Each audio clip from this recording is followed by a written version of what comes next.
Gênesis, capítulo 13.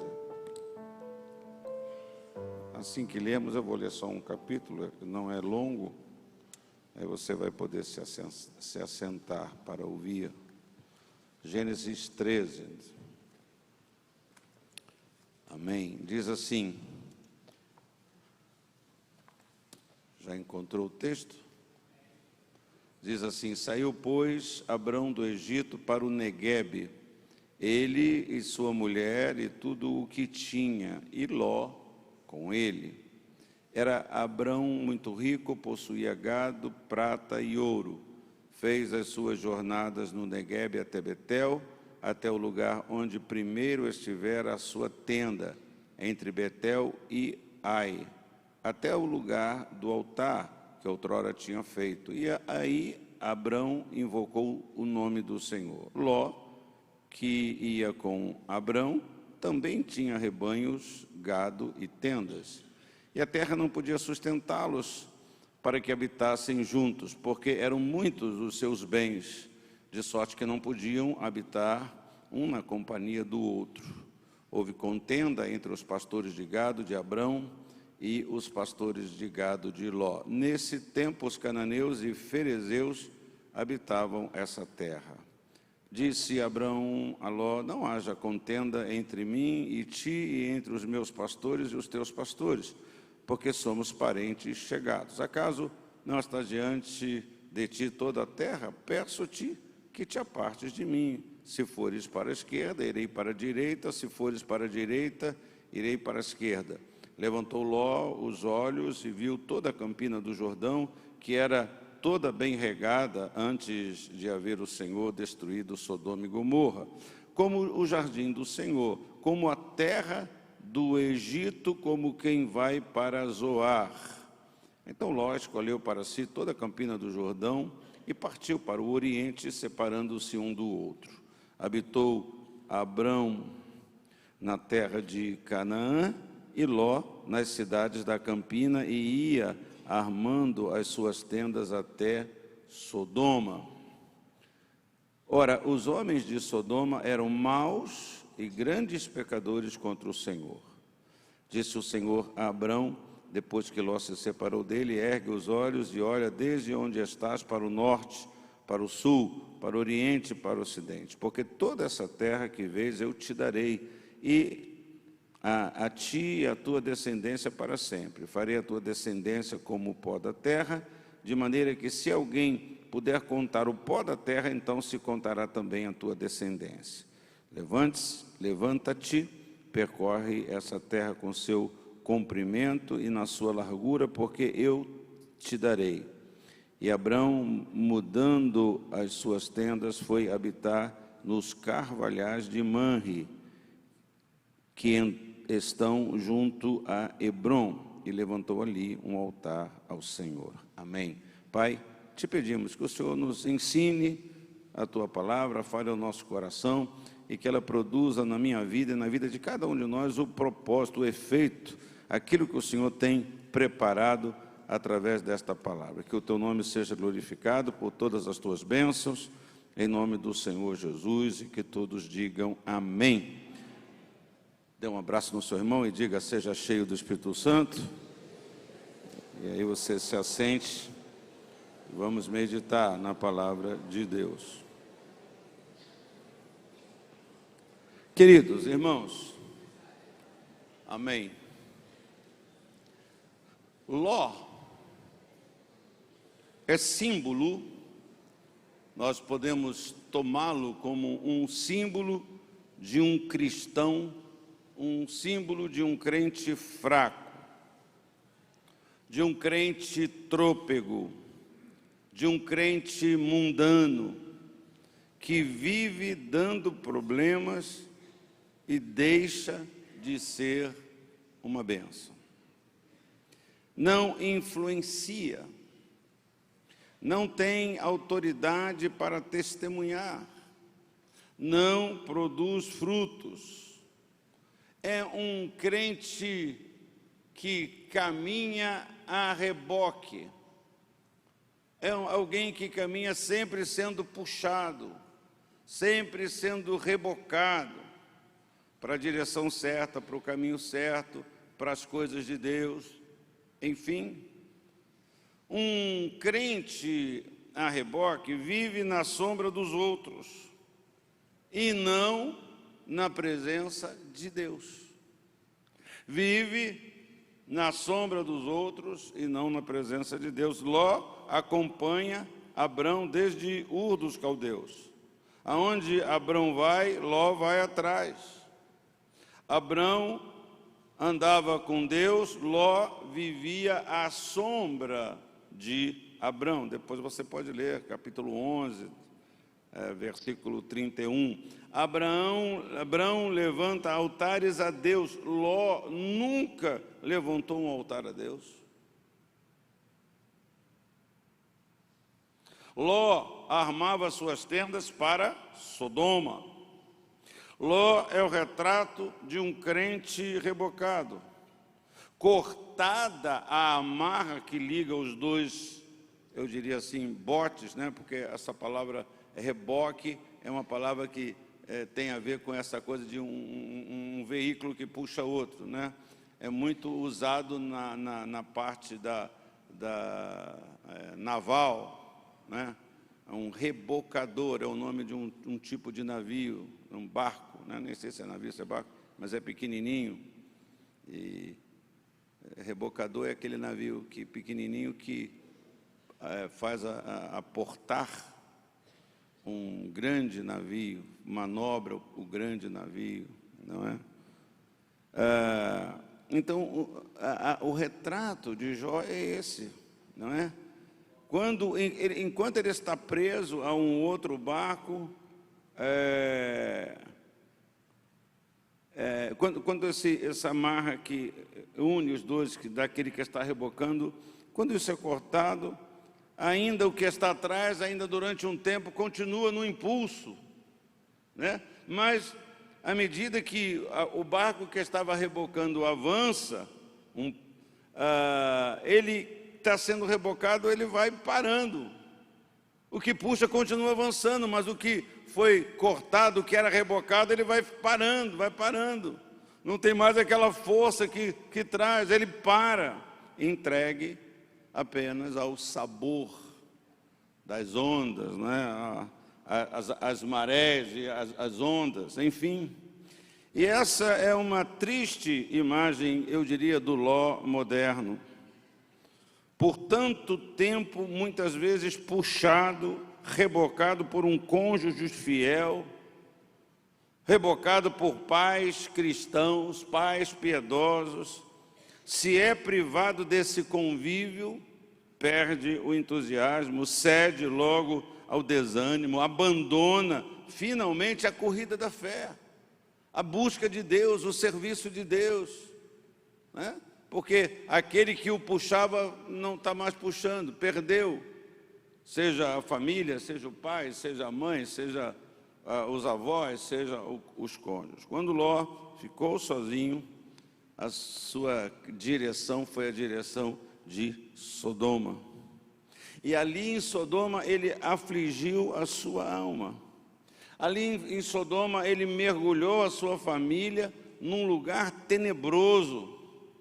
A vida de Ló só estava bem com Deus enquanto ele andava e estava na companhia de Abrão. Ele só tinha comunhão com Deus, com as coisas de Deus, quando ele andava e vivia na companhia de Abrão. Ele não anda com Deus sozinho.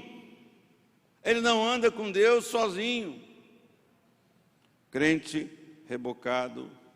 O crente rebocado, ele precisa de muleta, ele precisa de alguém que o puxe, de alguém que o empurre. Um crente a reboque vive mais apegado ao mundo, às coisas materiais, do que interessado nas coisas de Deus, nas coisas espirituais. E às vezes a gente, por consideração, amizade, carinho, seja o que for, a gente deixa de falar certas coisas. Eu tinha um amigo, tenho ainda, mas tinha eu e uma outra pessoa, um amigo em comum, todos nós pastores, e uma vez esse amigo comum fez uma crítica contundente sobre esse outro colega. E o pior é que ele estava certo na crítica dele. Ele se referiu àquele colega dizendo assim, que era muito mais amigo dele do que eu, mais próximo, né? Não mais amigo, mas mais convivia mais. Ele disse, o problema de fulano é que o fulano perdeu a visão. Fulano só pensa na sua vida material, fulano só pensa no seu negócio. E aí, o ministério está morto. Só não está sepultado, mas está morto. Está morto. Então, é alguém mais interessado nas coisas materiais. As coisas materiais. Na hora de separar-se de Abrão, Ló revela a ganância, o apego às coisas materiais. Ló dava mais valor ao ter do que ao ser. Abrão não tem apego à terra, Ló não tem apego ao céu, a Deus, às coisas espirituais.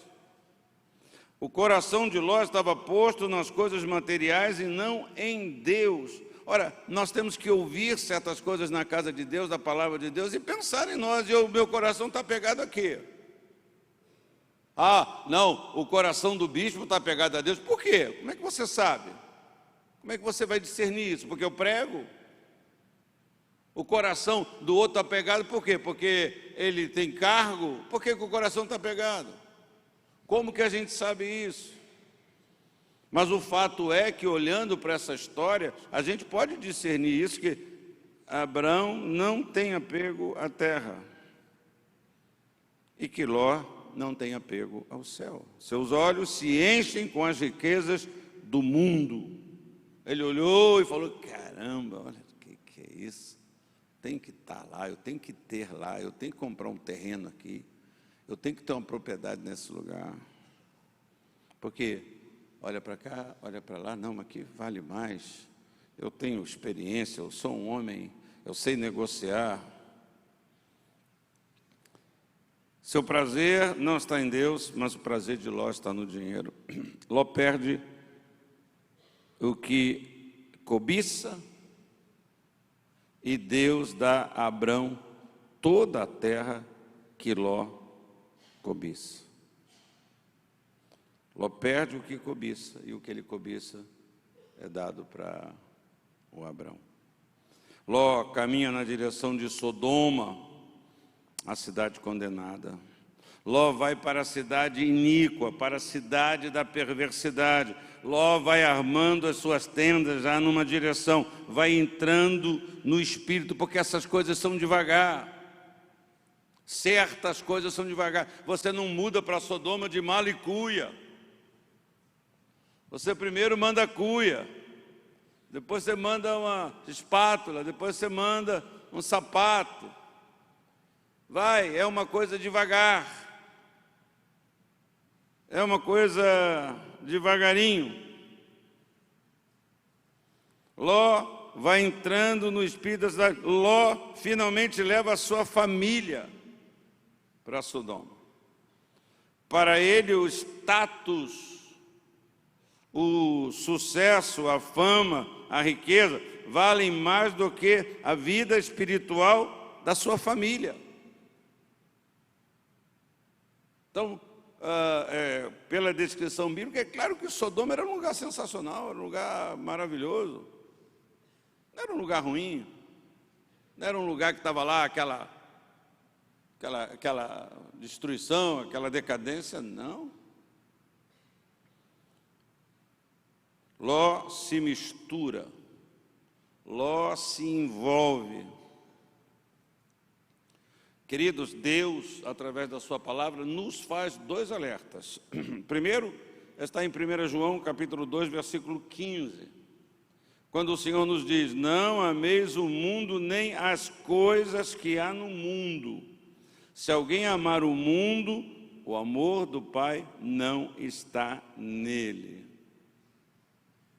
Como é que a gente sabe se a gente ama o mundo? Tem a ver com as nossas escolhas, tem a ver com as nossas decisões.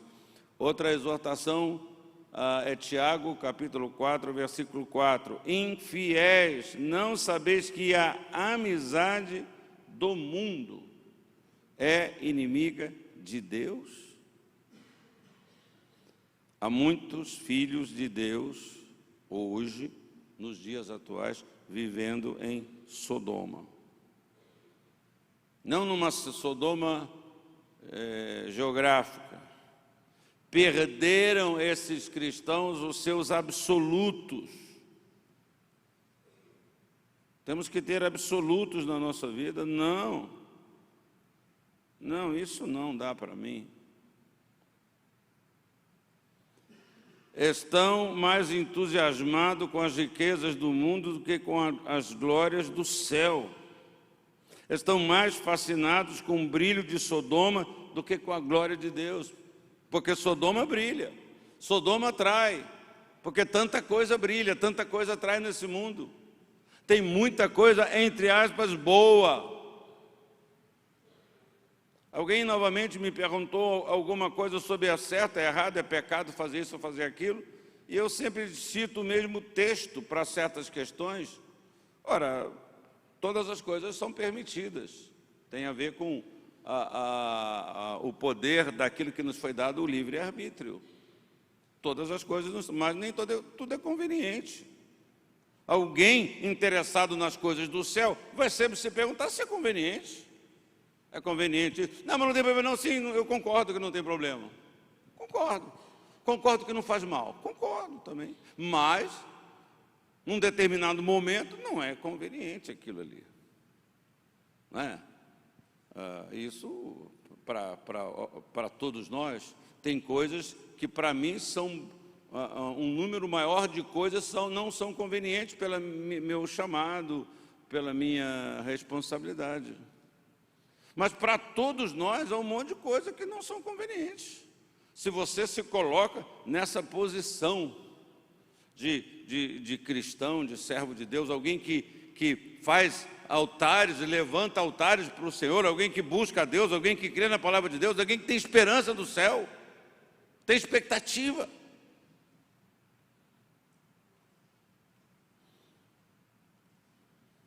Ló, eu diria, não por Abrão agora, mas ele é rebocado também. Jó é um tipo de Maria vai com as outras. Ele é rebocado, decide para Sodoma, e ele é preso, lá ele é espoliado.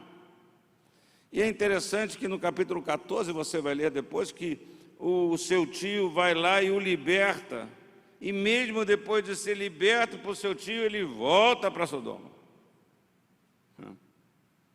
Como que a gente entende essas coisas, né? Como é que a gente discerne? Como é que um pastor discerne isso? Como é que um pastor discerne essas coisas? Ah, não, mas o pastor tem que ir lá buscar. Tem, e vai, e busca, e tira, e traz. Mas aí a pessoa volta para Sodoma. Né? A gente lê o apóstolo Paulo e fala assim, pô, mas o apóstolo Paulo não podia fazer isso. Você já teve sentimento? Ah, fulano eu já entreguei na mão do cão. Já entreguei ele na mão do diabo. Que é isso, Paulo? Cadê a graça? E aí, Paulo, cadê o poder de Deus? Cadê a tua unção para libertar, Paulo? Cadê aquela unção na sua vida? Pois é. A gente quer entender coisas, quer julgar, analisar, criticar, muitas coisas que às vezes a gente não está nem perto de poder entender certas coisas, de poder emitir um julgamento. Abrão vai lá, liberta e ele volta. Ló torna-se juiz da cidade, olha aí. Mas ele é juiz da cidade, mas ele não influencia a cidade. Olha que tragédia. Que bênção. Nós temos na Câmara Federal, nós temos agora, essa semana eu vi o vídeo do presidente da República se declarando que aceitou Jesus, aleluia, que bênção. Mas é preciso ver o fruto disso tudo, irmão. É preciso ver qual é a influência disso tudo. a gente olha para trás, a gente fica meio desanimado. Na Constituinte de 1988, se formou-se uma bancada de evangélicos, pela primeira vez que eu me lembre, um monte de evangélico concorreu e foi eleito, um monte. Aí tomaram um nome, não vou citar, mas desses aí vários estão presos, vários foram presos, vários chefiaram quadrilha, se envolveram com assassinato, crente, pastor. Eu não sei se eu posso fazer isso, mas, pelo amor de Deus, se você é amigo de um pastor e ele pedir para você votar nele, não vota não. Ajuda ele. Ajuda ele.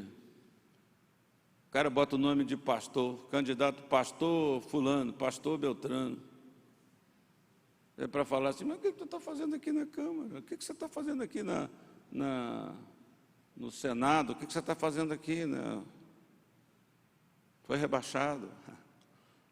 Está trocando o maior pelo menor. Por que está trocando o maior pelo menor? Dinheiro, poder, salário. Então, vote no pastor fulano. Eu tenho misericórdia dele. Um voto mesmo. Se eu me lembrar de todos eles, eu até oro para não ser eleito. Senhor, livra esse teu filho, salva a alma dele, tira ele dessa cova aí. Então, Ló se torna juiz, mas não influencia. Nós poderíamos pensar, as pessoas pensam assim, que bênção, olha, como é que está Ló? Ah, Ló está muito bem, ele agora é juiz. Ah, é juiz, está muito bem, mora numa linda casa. A casa dele tem piscina. Ele tá como Deus tem abençoado Ló. Aqueles que têm essa visão materialista, aqueles que ambicionam também mais o material do que o espiritual, vão fazer esse juízo de Ló? Não, ele está prosperando, Ló está prosperando muito. Ele tem projeção na cidade, ele exerce uma função de prestígio, mas ele não influencia, ele não testemunha, ele não faz diferença nenhuma. O clamor da cidade aumenta, o pecado da cidade cresce, Ló não ora, Ló não intercede, Ló não testemunha, Ló se mistura. Ló se envolve, Ló está anestesiado espiritualmente, ele não se apercebe que o juízo de Deus está prestes a cair sobre a cidade. Ele é um crente acomodado, dormindo o sono da morte entre os mortos espirituais. É isso que ele é. Então, temos crentes nas escolas, nas universidades, nas instituições públicas, temos crentes nos hospitais, no comércio, na indústria, em todo lugar. Será que estamos fazendo diferença? Será que estamos dizendo, eu sou do Senhor, eu sou servo de Deus? Ló, então, vive uma vida dupla. Quando os anjos de Deus chegam, ele se prostra com o rosto em terra. Quando os anjos chegam. Quando os libertinos, quando os devassos, sodomitas, cercam a sua casa para abusarem dos seus hóspedes, ele os chama de meus irmãos. Ló quer ficar bem dos dois lados. E essa é uma prática recorrente, irmão. Essa é uma prática que acontece até os dias de hoje. A gente quer ficar bem com todo mundo. Não, eu estou aqui porque meu patrão, sabe, ele é espírita. Então eu aceito. O negócio é não...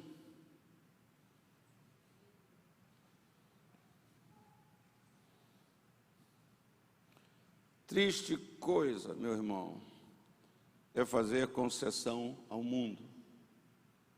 É muito triste.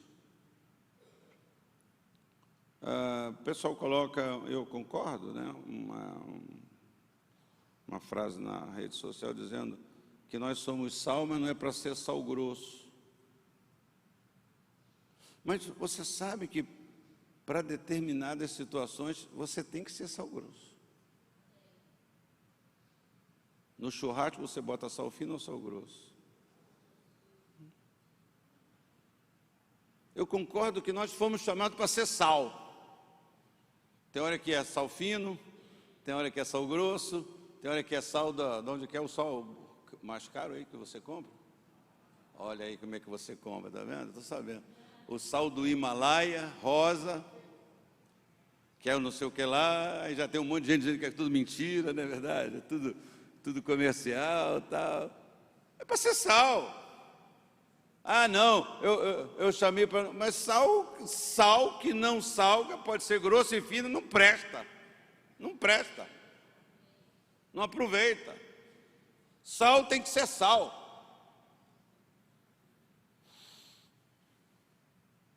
Chama de irmãos. Isso, fazer concessão ao mundo.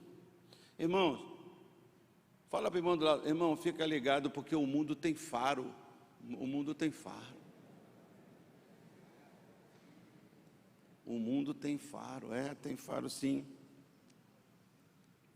Quando Pedro estava lá se aquecendo, legal. Você segue a Cristo. Não, a tua maneira de falar, a tua linguagem te faz conhecido. A maneira que você fala, a tua linguagem também vai fazer você conhecido onde você está. Porque se você é um crente que não fala nunca nada de Deus, e quando fala, só fala, não tem atitude, não tem testemunho, não tem nada, o mundo vai saber que você é um sal que não faz efeito. Quantas vezes nós somos exortados mais pelo mundo do que pelos irmãos, porque se o irmão te exortar, você fica chateado com ele. Se o irmão falar para você, pô, irmão, quer ser mais espiritual que eu? Que isso, irmão, quem fala essas coisas é o pastor. E aí dele se falar, porque eu saio da igreja e vou para outra igreja. Não é assim que nós somos, ué. Mas o mundo fala, vem cá, você é um crente estranho. Você é crente? Nossa, você é estranho. Ou então, 2 anos depois, rapaz, morria sem saber que você é crente. Se você não fala, se você não falasse, não é assim que acontece. Então, foi o que aconteceu com Pedro. O mundo tem faro. O mundo discerne isso. Ló perde o referencial de moralidade pelo seu envolvimento com o mundo. Não, ele disse para aqueles homens violentos, sodomitas, não faças mal, porque ele tinha convidados na casa dele. E o que ele diz? Eu tenho 2 filhas virgens, eu vos darei, eu vos trarei ela, tratai-as como vos parecer. Sabe qual é a tradução disso? Faz com ela o que você quiser. Pensa num troço desse, irmão. Pensa. Eu digo que Ló não é nem crente, não é nem homem, pelo amor de Deus, não é nem pai. Como é que um sujeito faz um negócio desse? Como é que um sujeito... Bom, nós sabemos que isso não é só... A Bíblia não é historinha do faz de conta. Peço desculpas. E a igreja, e os nossos tempos, isso também não é uma realidade hoje, não. Eu não estou falando da Índia, não estou falando dos países que o pai manda, vende, escraviza, casa, faz filho na filha, que isso também aconteceu aí, né, com Ló. Só para a gente entender que ponto se chega? Com essa coisa de Sodoma, com essa coisa do devagar. Ah, não, está amarrado sim, não, isso não, eu não tá, amém, eu concordo, eu oro, eu peço, mas a gente tem que olhar para a palavra de Deus e tirar as lições. Cara, eu piro com isso aqui. Eu piro com esse negócio desse aqui de Ló. Não faças mal. Eu tenho 2 filhas virgens, capítulo 19, que está isso, versículos 7 e 8. Eu vos tratai-as como vos parecer. Pelo amor de Deus. A que ponto se pode chegar, meu irmão? Para evitar uma tragédia, lançar mão de um mal tão grave, a pretexto de livrar? O que significa esta maneira amoral de agir? É a escapatória de um crente rebocado, que conhecendo a Deus, não andou com Deus, não andou com Ele. Deus nunca foi a primeira opção da sua vida, nunca esteve em primeiro lugar na sua vida. Esse comportamento decepcionante é uma prova evidente de que a consciência do crente que navega em águas turvas acaba por embotar completamente o seu pensamento. Vira uma loucura. Qualquer um pensa, ô Ló, tu está doido, tu pirou. Como uma coisa dessa para ser da sua... Que nível de cegueira é essa? Que loucura é essa? Mais uma coisa quero lhe dizer: o crente que vive, o crente rebocado, o crente que caminha a reboque, interessa-se mais pela prosperidade da família do que pela salvação dela. Sim, você é responsável e nós temos que prover para a nossa casa. Como é bom ajudar um filho, como é bom ter condição, como é bom ter condição de deixar lá alguma coisa. Sim, está certo, uma boa mãe, um bom pai. Ah, estou construindo um patrimônio para minha família. Sim, legal. Tomara que isso seja bom. Tomara que isso se revele como uma coisa boa. Mas o crente que é rebocado, ele tem mais interesse na parte da prosperidade da família do que na salvação dela. Ló casa-se com uma mulher que amava mais as coisas do mundo do que a de Deus. Ló casa com uma mulher assim. A mulher de Ló não era convertida. Ló não buscou a vontade de Deus para se casar. O coração da sua mulher estava arraigado em Sodoma. Ela amava a riqueza e não a Deus, o mundo e não o céu. As coisas de Deus não empolgavam a família de Ló. Ló não ministrou a sua esposa, Ló não ora com a família, Ló não fala de Deus para a família. Ló, depois de liberto das mãos dos conquistadores, volta para Sodoma e para lá leva a sua família. Ló não ajudou a sua mulher a crer na palavra de libertação que o anjo do Senhor lhes trouxe. Ló torna-se juiz da cidade, mas não é sacerdote do seu próprio lar.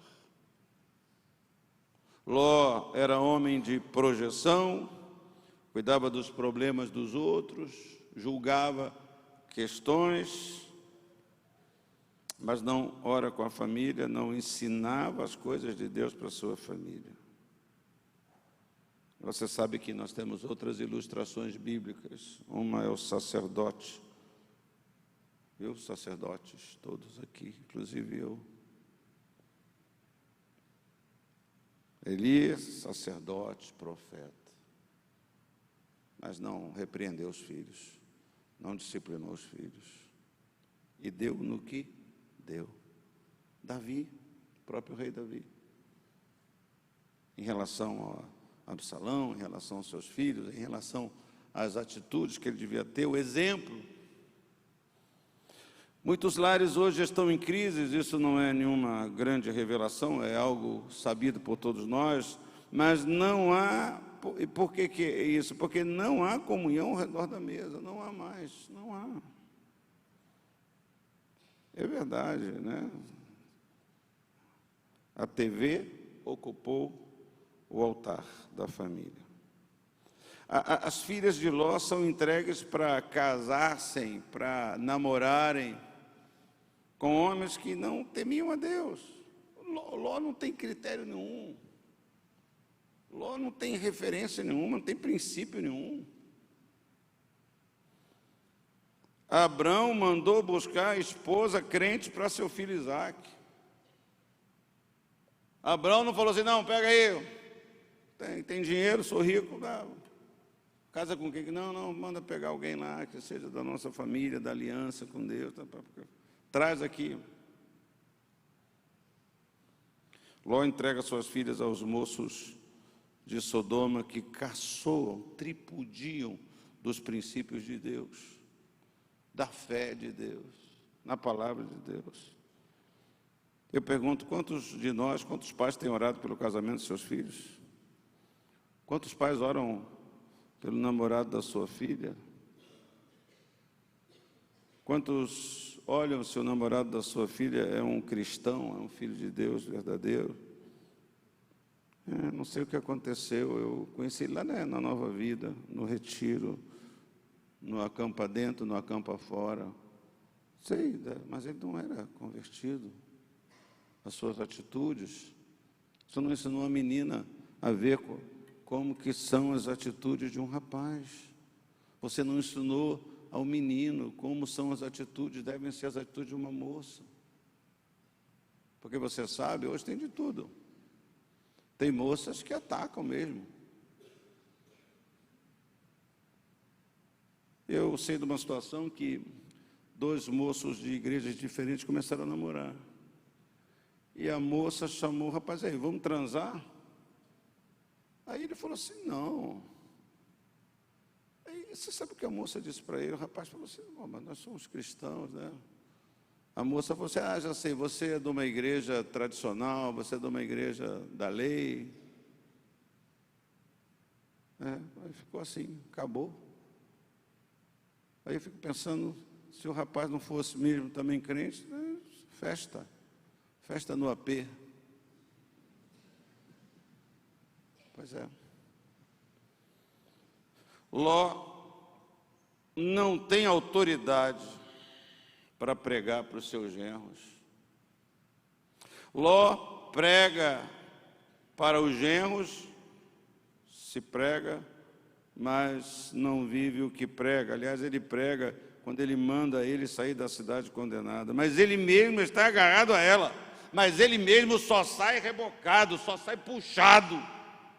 Ele fala para eles, mas ele não tem aquela atitude, ele não é aquele que fala e reboca. Ele fala para eles saírem, mas ele não sai. E tem que alguém ir lá, mais uma vez. Ló só sai de Sodoma rebocado à força, na marra. Capítulo 19, versículo 15. Seu coração ficou lá porque lá estavam os seus tesouros. Seus bens pereceram lá, seus amigos pereceram lá, seus genros pereceram lá. Sua mulher olhou para trás e foi transformada numa estátua de sal. Ló saiu de Sodoma na última hora.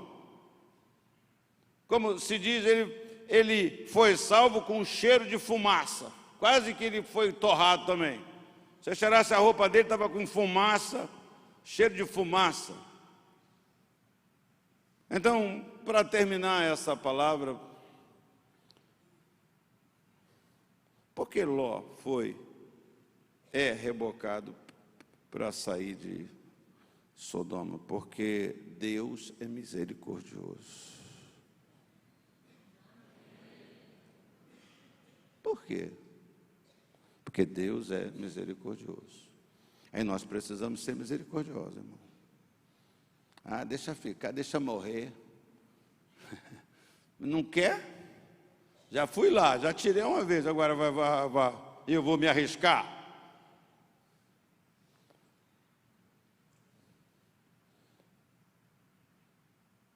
Ele é tirado de lá porque Abrão intercedeu por ele. Você que ora pela sua família, você que intercede pela sua família. Capítulo 19, versículo 29. No capítulo 14 desse livro de Gênesis, Abrão salva Ló pela espada. No capítulo 19, Abrão salva Ló pela oração. Abraão tinha orado naquela noite por Sodoma e por Ló. Por isso, Deus livrou Ló. Hoje, nesse momento, enquanto eu estou lhe falando, você que está aqui, você que nos ouve pela internet,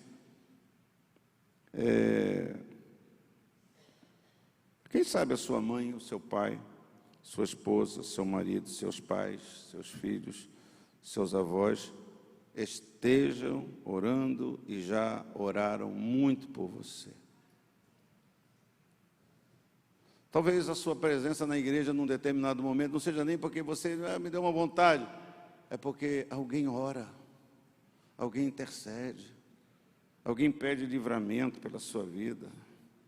Tudo aquilo em que Ló investiu na vida acabou, pereceu. Tudo. Todos os seus bens pereceram.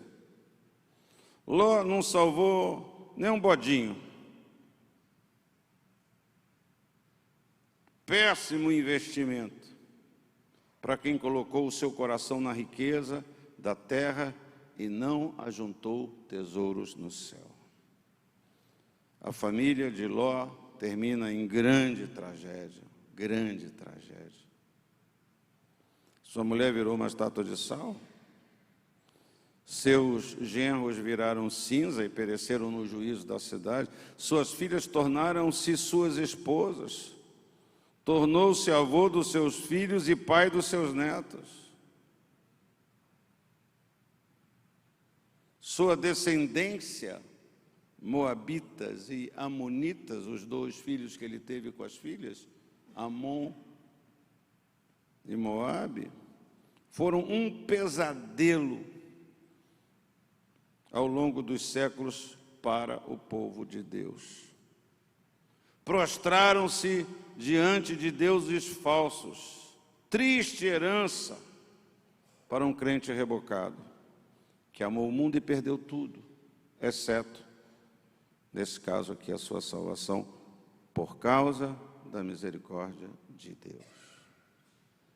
Irmãos, a vida de Ló é uma trombeta solene de Deus para nós hoje. E como diz a palavra, quem tem ouvidos, ouça o que o Espírito diz para a igreja. Amém? Vamos orar, vamos pedir a Deus misericórdia. Vamos servir e seguir a Deus de todo o coração. Se é necessário reboque, que você seja um rebocador e não um rebocado.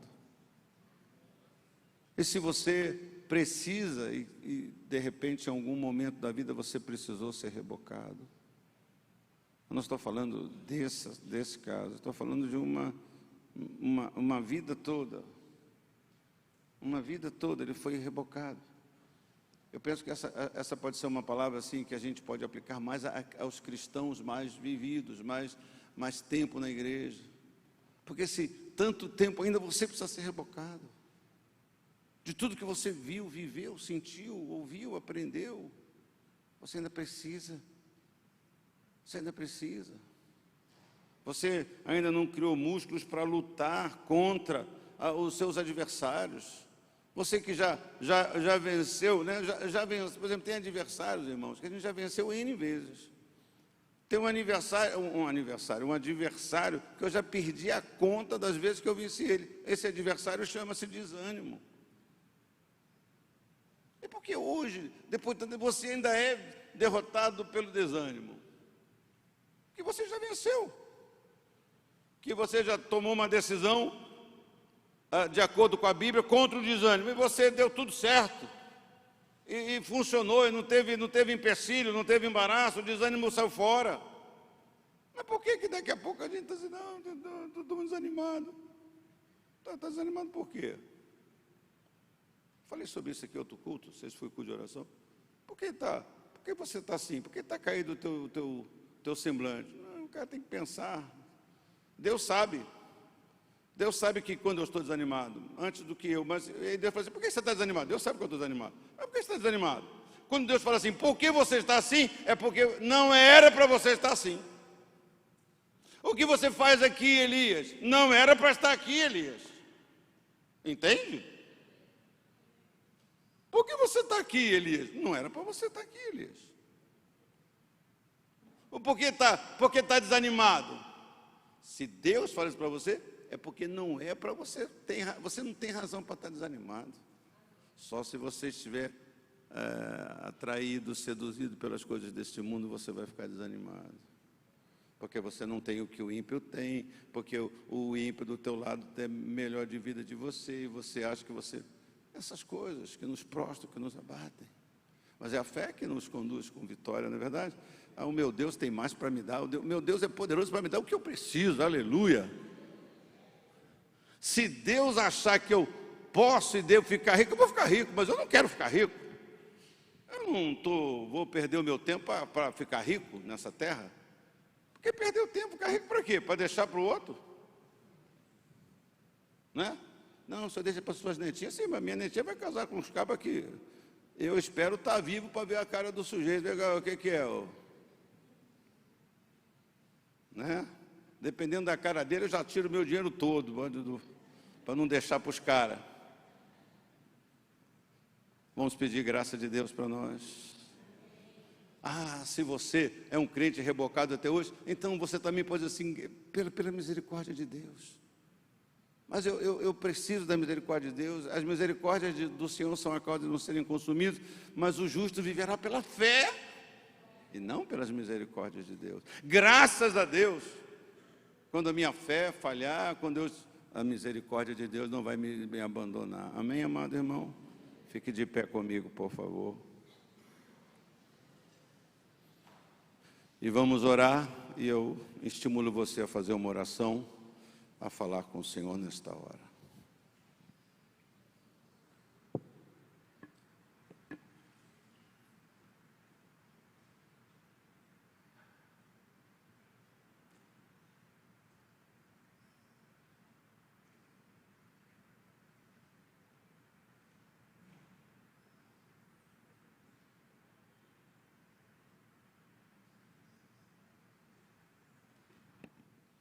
Ó Pai, ajuda-nos a sermos rebocadores.